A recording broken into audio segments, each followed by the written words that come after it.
Bismillahirrahmanirrahim. Assalamualaikum warahmatullahi wabarakatuh. Waalaikumsalam warahmatullahi wabarakatuh. Bagaimana kabarnya teman-teman hari ini? Alhamdulillah baik. Alhamdulillah baik, Pak. Baik. Semoga kita semua dalam keadaan sehat walafiat. Amin. Pertama, perkenalkan nama saya Muhammad Asryanas selaku konselor pada bimbingan konseling pada hari ini. Pada hari ini kita memakai bimbingan konseling kelompok ya, atau terapi konseling kelompok. Jadi melibatkan beberapa orang, beberapa siswa untuk menceritakan masalah psikologisnya, kemudian kita selesaikan secara bersama-sama dalam metode dengan menggunakan mekanisme diskusi secara kelompok. Jadi nanti teman-teman di sini menceritakan masalah psikologisnya dan pada satu orang pertemuan kali ini kita akan menyelesaikan masalah dari satu teman kita terlebih dahulu. Jadi nanti akan ada kelas lainnya. Ini adalah pertemuan yang pertama dan waktunya sangat fleksibel ya, berdasarkan sesuai dengan kesibukan teman-teman. Jikalau teman-teman tidak sibuk bisa mengagendakan ya, menjadwalkan untuk melaksanakan terapi konseling. Sebelum itu saya juga ingin mengenal adik-adik atau teman-teman semua ya yang hadir pada hari ini. Silakan perkenalkan diri terlebih dahulu. Silakan. Saya Wahyu, saya dari kelas 3. Oke, Wahyu kelas 3. Yang di tengah, Perkenalkan, nama saya Mustajab dari SMA 1 Pangkep kelas 3. kelas 3.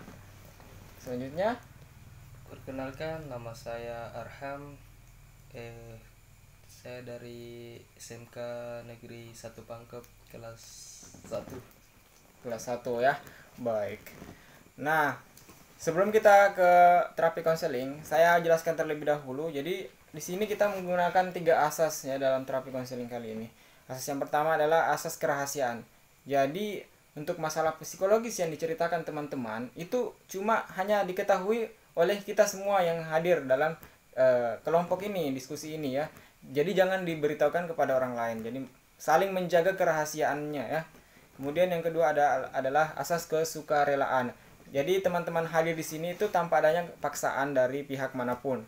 Kemudian yang terakhir adalah asas, ada yang tahu asas apa? Yang ketiga adalah asas keterbukaan. Jadi teman-teman secara terbuka menceritakan masalah psikologisnya di sini dan memberikan kritik serta saran terkait dengan masalah yang dihadapi oleh teman kita. Jadi pertemuannya kita jadwalkan ada 3 pertemuan. Pertemuan pertama adalah kita menyelesaikan masalah teman kita yang satu dulu ya. Kemudian pertemuan selanjutnya baru kita menyelesaikan masalah teman-teman yang lain. Sudah paham sampai sini? Paham, Pak? Paham. Sudah bisa kita mulai? Bisa. Sudah siap? Oke. Teman Saya saya. persilakan kepada Wahyu dulu kelas 3 SMA untuk menceritakan masalah konselingnya, masalah psikologisnya. Masalahnya yakni masalah pembiayaan sekolah. Oh Karena ya. banyak siswa yang tidak dapat melanjutkan sekolahnya karena terbentur oleh biaya sekolah. Oh ya. Jadi masalahnya adalah terkait dengan masalah ekonomi ya. Mungkin ada susah ya, agak-agak susah ya untuk melanjutkan sekolah karena disebabkan masalah ekonomi gitu, masalah keuangan ya. Kemudian silakan Saya, Pak. Mustajab Oke. ya. Terima kasih, Pak, atas kesempatannya. Saya akan mengkonsultasikan tentang masalah saya, Pak. Kan sekarang ini saya sudah kelas 3 SMA. Dan sebentar lagi akan selesai. Ya. Yang menjadi beban dalam pikiran saya, Pak, yaitu mengenai keberlanjutan saya kalau selesai. Jikalau sudah selesai SMA, apakah saya harus melanjutkan pendidikan ke jenjang selanjutnya atau mencari kerja demi mengutamakan pengalaman dibanding pendidikan? Ya, itu saya mau konsultasi, Pak. Oke, jadi Mustajab ini punya masalah di bidang karirnya ke depan, masih bingung, masih bimbang Iya, ya. Apakah dia mau kerja dulu, mau cari pengalaman dulu, atau fokus sekolah dulu begitu. Dan khawatir bagaimana karirnya ke depan itu masih ada perasaan agak bimbang di dalam pikirannya. Masalah takut gitu terkait dengan bagaimana nasibnya ke depan ya gitu ya. Iya, Oke, baik. Selanjutnya terakhir kita dengar Andika kelas 1 SMA yang masih muda di antara kita yang lain. Ganteng. Yang masih ganteng juga ya. Saya sahabat saya. ingin menceritakan sedikit permasalahan saya di sini, bahwa dalam permasalahan saya di sini bahwa saya itu terkendala di proses pembelajaran, karena di balik proses pembelajaran saya juga itu apa sih, Ya, terganggu oleh pekerjaan, kesibukan yang lain gitu ya. kesibukan atau pekerjaan sampingan gitu, Ah ya. sehingga dalam proses pembelajaran saya susah Agak-agak terganggu ya. agak terganggu dalam dalam Sulit fokus dalam pembelajaran begitu. sulit fokus dalam Iya. pembelajaran. Karena disebabkan ada pekerjaan sampingan tadi yang juga bingung yang mana sebenarnya harus kita makan. Kebutuhan ekonomi dari penghasilan kita atau fokus untuk belajar gitu ya. Itu jadi ada rasa bimbangnya, apakah fokus dengan pekerjaannya atau fokus dengan masa belajarnya, sehingga terjadi gangguan dalam proses belajar gitu. Nah, terima kasih sudah menceritakan masalah psikologisnya. Jadi kita ingatkan lagi, ini adalah asas kita di sini adalah asas kerahasiaan. Jadi tidak boleh disampaikan ke orang lain di luar kelompok ini. Jadi hanya kita saja ya. Baik. Selanjutnya kita akan memberikan solusi atau saran kepada teman kita. Kita pada pertemuan hari ini menyelesaikan masalahnya Andika dulu ya. Jadi tadi itu dia punya masalah terkait dengan masalah kesulitan belajar disebabkan karena ada pekerjaan sampingan yang juga begitu penting untuk dilakukan karena berkaitan dengan kebutuhan hidupnya, kelanjutan hidupnya begitu, untuk kebutuhan makannya gitu. Nah, sehingga dalam hal belajar Andika ini tidak bisa fokus. Nah, jadi kira-kira apa solusi yang bisa teman-teman berikan kepada Andika terkait dengan masalah yang dia hadapi gitu. Silakan mulai dari siapa dulu nih yang berani kira-kira? Saya Pak. Oke, yang di tengah, Mas Oke, Acep nih paling berani. Saya Pak mau mencoba menjawab dari persoalan teman saya ini. Di mana sekolah teman? Sekolah di mana?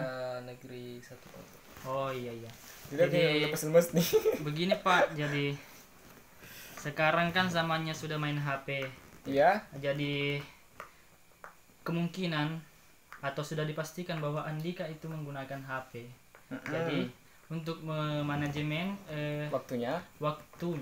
jadi dibuatkan jadwal Pak di Ya. HP-nya mengenai sekitar seumpama jam 11 sampai 12 Iya. itu dia bekerja sampai di bengkel durasinya.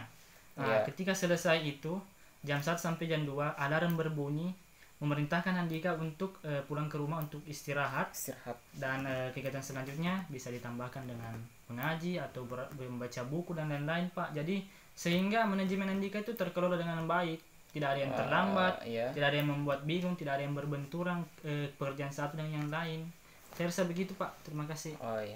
Jadi intinya bagaimana Andika ini mampu melaksanakan kegiatannya secara proporsional. Jadi setiap kegiatan ada porsinya. Gitu. Kegiatan untuk bekerja ada waktunya, kegiatan untuk belajar ada waktunya. Tapi menurut Mustajab tadi itu dibantu dengan teknologi.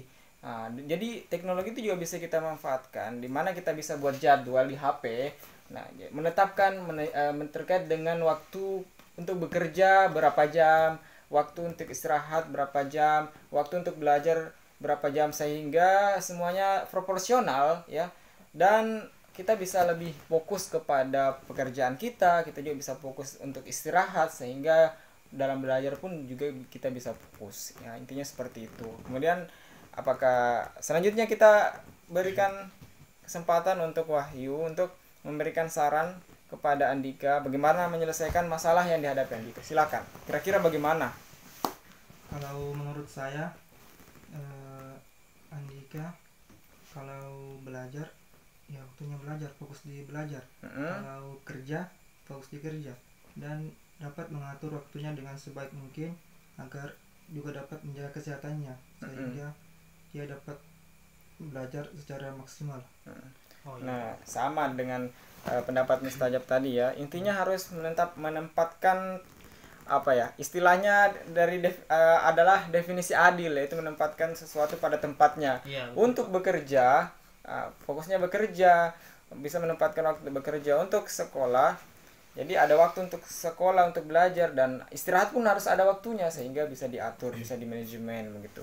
Nah, ternyata kesimpulan yang bisa kita simpulkan pada hari ini adalah bagaimana kita harus bisa manajemen waktu untuk Andika ya, agar bisa menempatkan kegiatan sesuai dengan porsinya, menempatkan kegiatan tersebut sesuai dengan porsinya. Ada untuk kerja, ada untuk istirahat, ada untuk belajar, karena ketiga ini memang sangat penting di dalam pandangan Andika, karena kita juga butuh bekerja, kita juga harus istirahat karena ingin menjaga kesehatan kita begitu, dan kita juga harus belajar bagaimana kita kan punya karir, bagaimana karir kita masa depan, kita harus juga fokus untuk belajar sehingga kita bisa berhasil mencapai cita-cita yang kita inginkan. Begitu Andika. Terima kasih buat teman-teman hari ini sudah hadir dalam diskusi konseling pada hari ini. Jadi Andika ini sudah menemukan jawabannya ya. Jadi bagaimana perasaannya, sudah lega, sudah pikirannya sudah tenang? Merasa tenang ya? Baik ya. Ya, merasa lebih baik daripada sebelumnya. Nah, masalah Andika sudah terselesaikan insya Allah. Kemudian kita lanjutkan pada pertemuan selanjutnya untuk menyelesaikan masalah dari Mustajab ya. Tadi terkait dengan bingung dengan masalah karirnya ke depan bagaimana, bimbang.